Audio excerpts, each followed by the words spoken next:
శ్రీ శివదుర్గ జ్యోతిష్యాలయం ఆర్థిక ఉద్యోగ కుటుంబ మరే ఇతర సమస్యలకైనా పరిష్కారం చూపబడను. పరిష్కారం కోసం ఈ నంబర్ని సంప్రదించండి. 5 సంవత్సరాలు పనిచేసాము. కార్యకర్తలు పార్టీలు అన్నారు, వ్యయప్రయాసాలకు వచ్చి కష్టపడ్డారు, కేసులు పెట్టించుకున్నాం, ఆస్తులు అమ్ముకున్నాం. మేమేదో పార్టీ ప్రభుత్వంలో అధికారంలో పైరవీ చేసి డబ్బులు సంపాదించుకోవాలి. ఆయన ఒక అధినేతగా సరైన నిర్ణయం తీసుకోవాలని అనుకున్నాం. నంద్యాల, కర్నూలు పార్లమెంట్లో కాకుండా కడప, చిత్తూరు ఎన్ని ప్రాంతాల్లో పొమ్మంటే పోయాం. ఒక సుశిక్షణ సైనికులాగా పనిచేశాం. కోట్లు సంపాదించుకున్నవాడు అనంతపురంలో ₹1 ఖర్చు పెట్టా. 5 ఏళ్ళు మా సొంత డబ్బులు ఖర్చు పెట్టాం. నన్ను నమ్మి చాలా మంది కార్యకర్తలు కూడా తెగించి పనిచేశారు. జైల్లో ఈయన 5 ఏళ్ళు జైల్లో 50 రోజులు ఉంటే బయటకు ఎవరు రాలే.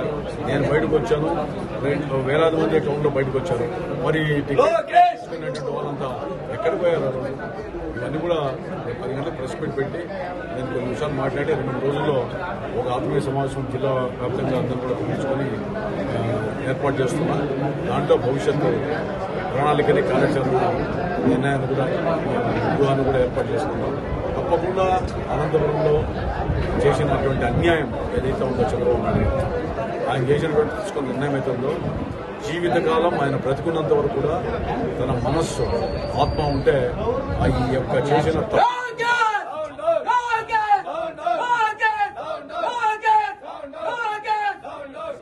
రకరకాల అందరికీ చెప్తున్నా, ధైర్యంగా ఉన్నాం, కష్టాల్లో పోరాడడం నిర్ణయం తీసుకున్నాం.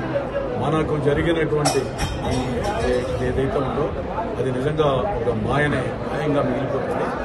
ఆయన నమ్మినందుకు మనకి ఆయన చేసినటువంటి ఈ యొక్క ద్రోహానికి నిజంగా బాధపడుతున్నాం. రేపు అన్ని కూడా 10 గంటల ప్రశ్నలతో మాట్లాడి భవిష్యత్తులో 2 రోజుల్లో కార్యాచరణ చంద్రబాబు 50 కోట్లు ఇచ్చినోడు ఎవరో, తీసుకున్న ఆయన ఎవరో, ఎందుకు ఇచ్చారో సమాధానం వాళ్ళు చెప్పాలా. నేను ఇచ్చింది తీసుకుంది నేను చూడలేదు. కాకపోతే ఒకటి ఏంటంటే ఏది జరిగిందో దీంట్లో ఒక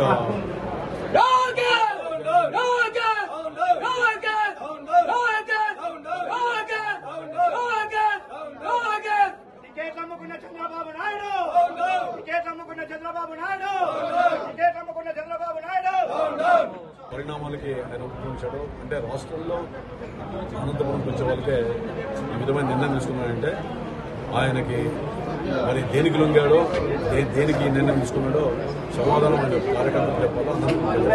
సార్, చంద్రబాబుని కలిసి మాట్లాడే ఆలోచన ఏమన్నా మాట్లాడాను. ఆయన చెప్పిన ప్రశ్నకి సమాధానం ఇచ్చాను. ఆ సమాధానాలతోనే ఆయన ఏమి ప్రశ్న చేశాడో, ఏమి సమాధానాడో ఆయనకు తెలుసు. దాన్ని బట్టి ఒక నిర్ణయానికి రావాలి. ఆయన నిర్ణయానికి అంటే 5 సంవత్సరాలు పనిచేసినప్పుడు అవన్నీ కూడా ఆలోచించుకోవాలి. ఓకే, మరిన్ని వీడియోస్ కోసం ఛానల్ ని సబ్స్క్రైబ్ చేయండి. లేటెస్ట్ అప్డేట్స్ కోసం వాట్సాప్ ఛానల్ ని ఫాలో చేయండి. అండ్ లింక్ డిస్క్రిప్షన్ లో ఉంది.